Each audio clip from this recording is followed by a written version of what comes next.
ये साप्ताहिक बाइबल का उपदेश Plainfield Christian science church independent से है, जो प्लेनफील्ड, न्यू जर्सी, अमेरिका में है। अधिक जानकारी के लिए कृपया हमारी वेबसाइट पर जाएं www.plainfieldcs.com। आपके ध्यान के लिए ये पाठ रविवार 23 नवंबर 2023 के लिए है। विषय: धन्यवाद। स्वर्णपथ, भजन संहिता। यहोवा का धन्यवाद करो, क्योंकि वो भला है और उसकी करुणा सदा की है। उत्तरदायी ध्यान। इतिहास। यहोवा का धन्यवाद करो, उससे प्रार्थना करो, देश देश में उसके कामों का चर्चा करो, उसका गीत गाओ, उसके भजन करो, उसके सब आश्चर्य कामों का धन्यवाद करो। यहोवा और उसकी सामर्थ की खोज करो, उसके दर्शन के लिए लगातार खोज करो, उसके किए हुए आश्चर्य क्रम, उसके चमत्कार और न्याय वचन स्मरण करो। आकाश आनंद करे और पृथ्वी मगन हो, और जाति जाति में लोग कहें कि यहोवा राजा हुआ है। पाठ उपदेश बाइबल में से ग्रंथियों। सो यदि कोई मसीह में है तो वो नई सृष्टि है, पुरानी बातें बीत गई हैं, देखो वो सब नई हो गईं। प्रेरितों के काम। और शाऊल, जो अब तक प्रभु के चेलों को धमकाने और घात करने की धुन में था, महायाजक के पास गया और उससे दमिश्क के आराधनालयों के नाम पर इस अभिप्रिय की चिट्ठियां मांगी कि क्या पुरुष क्या स्त्री के जिन्हें वो इस पंथ पर पाए, उन्हें बांधकर यरूशलेम में ले आए। परंतु चलते चलते जब वो दमिश्क के निकट पहुंचा, तो यकायक आकाश से उसके चारों ओर ज्योति चमकी और वो भूमि पर गिर पड़ा और ये शब्द सुना कि हे शाऊल, तू मुझे क्यों सताता है? उसने पूछा, हे प्रभु, तू कौन है? उसने कहा, मैं यीशु हूँ जिसे तू सताता है। परंतु अब उठकर नगर में जा, और जो कुछ करना है वो तुझसे कहा जाएगा। जो मनुष्य उसके साथ थे वो चुपचाप रह गए, क्योंकि शब्द तो सुनते थे परंतु किसी को देखते न थे। तब शाऊल भूमि पर से उठा, परंतु जब आंखें खोली तो उसे कुछ दिखाई न दिया, और वो उसका हाथ पकड़कर दमिश्क में ले गए, और वो 3 दिन तक न देख सका और न खाया और न पिया।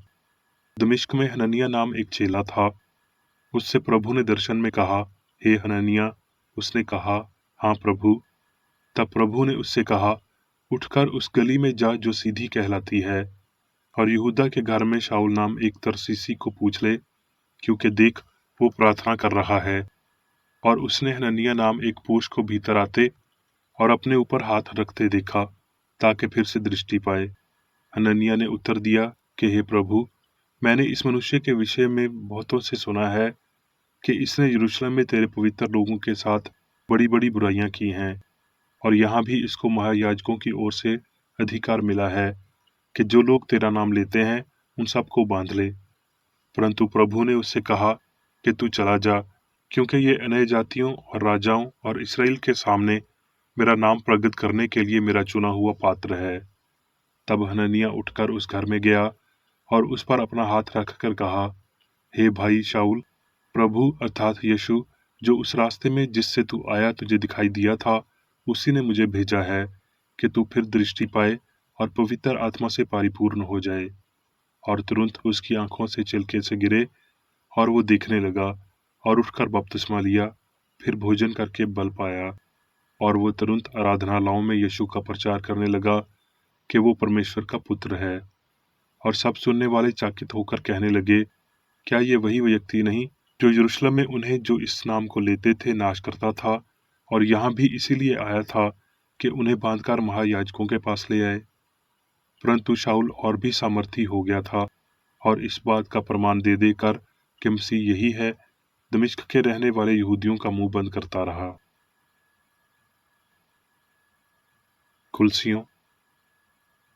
पौलुस की ओर से, जो परमेश्वर की इच्छा से मसीह यीशु का प्रेरित है, और भाई तिमोथियुस की ओर से, मसीह में उन पवित्र और विश्वासी भाइयों के नाम जो कुलसियों में रहते हैं, हमारे पिता परमेश्वर की ओर से तुम्हें अनुग्रह और शांति प्राप्त होती रहे। कुलसियों, सो जब तुम मसीह के साथ जिलाए गए तो स्वर्गीय स्वास्थ्यों की खोज में रहो, जहाँ मसीह वर्तमान है और परमेश्वर के दाहिनी ओर बैठा है। उसमें ना तो यूनानी रहा, न यहूदी, न खटना राहित, न जंगली, न स्कूती, न दास और न स्वतंत्र, केवल मसीह सब कुछ और सब में है। और मसीह की शांति, जिसके लिए तुम एक देह होकर बुलाए भी गए हो, तुम्हारे हृदय में राजे करे और तुम धन्यवादी बने रहो। और वचन से या काम से जो कुछ भी करो, सब प्रभु यीशु के नाम से करो और उसके द्वारा परमेश्वर पिता का धन्यवाद करो। फिलिपियों, किसी भी बात की चिंता न करो, परंतु हर एक बात में तुम्हारी निवेदन, प्रार्थना और विनती के द्वारा धन्यवाद के साथ परमेश्वर के सामुख अपाशित किए जाएं।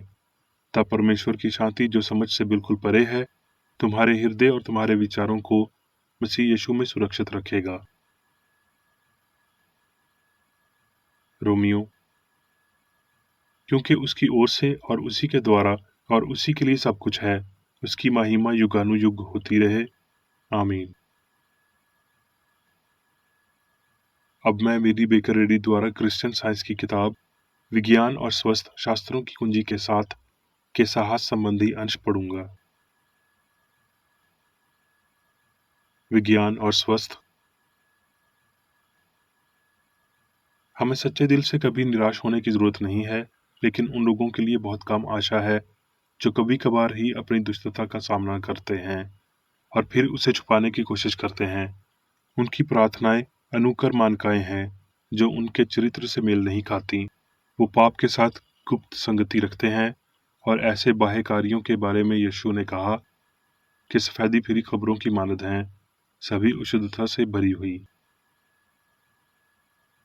यदि कोई व्यक्ति स्पष्ट रूप से उत्साही और प्रार्थनापूर्ण होते हुए भी अशुद्ध है और इससे निष्ठाहीन है, तो उस पर क्या टिप्पणी की जानी चाहिए?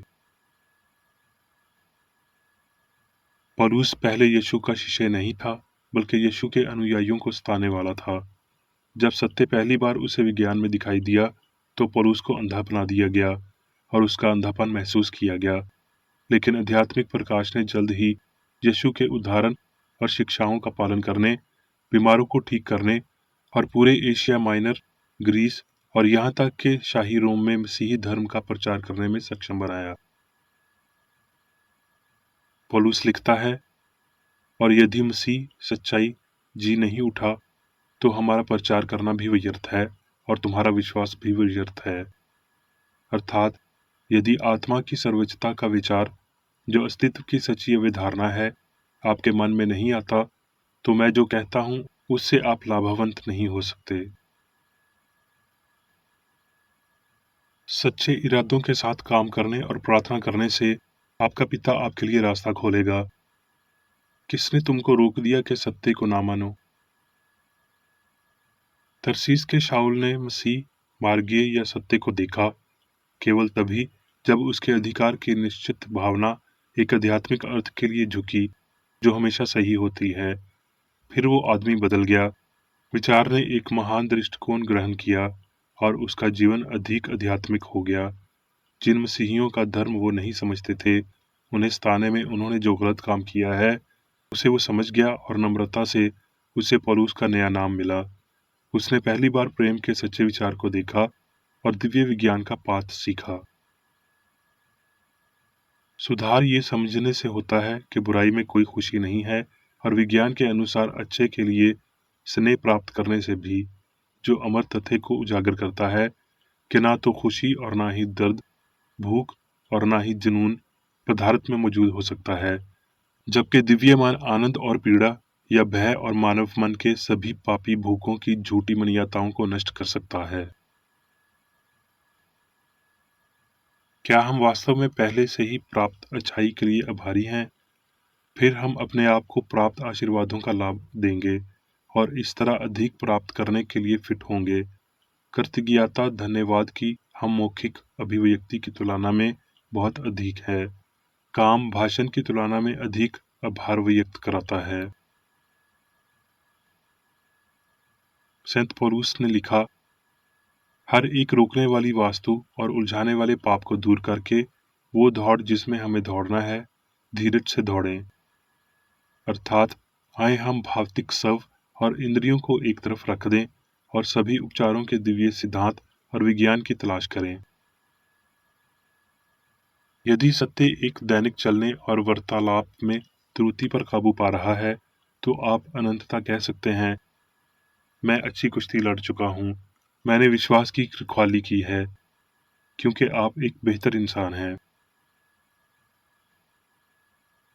एक अनंत भगवान अच्छाई, पुरुषों और देशों को एकजुट करता है, मनुष्य के भाईचारे का घाटन करता है, युद्ध समाप्त करता है, पवित्र शास्त्र पूरा करता है कि अपने पड़ोसी से अपने जैसा प्रेम करो, बुत अपरास्ती और मसीही मूर्ति पूजा का सत्यानाश करता है, सामाजिक, नागरिक, आपराधिक, राजनीतिक और धार्मिक क्षेत्रों में जो कुछ भी गलत है, लिंगों को बराबर करता है, मनुष्य पर शाप की घोषणा करता है और कुछ भी नहीं छोड़ता जो पाप कर सकता है, पीड़ित हो सकता है, दंडित हो सकता है या नष्ट हो सकता है।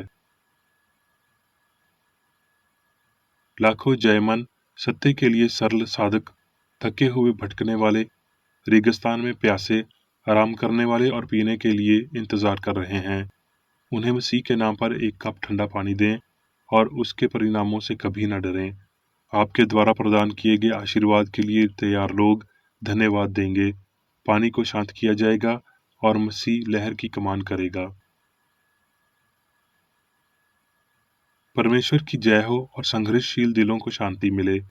मसीह ने मानव आशा और विश्वास के द्वार से पत्थर को लुढ़का दिया और ईश्वर में जीवन के रहस्य उद्घाटन और प्रदर्शन के माध्यम से उन्हें मनुष्य के आध्यात्मिक विचार और उनके दिव्य सिद्धांत प्रेम के साथ संभाविता एक मानसिक रूप से उन्नत किया। अब मैं मेरी बेकर रेडी द्वारा चर्च मैनुअल में दिए गए 3 दैनिक कर्तव्यों को पढ़ूंगा। दैनिक प्रार्थना।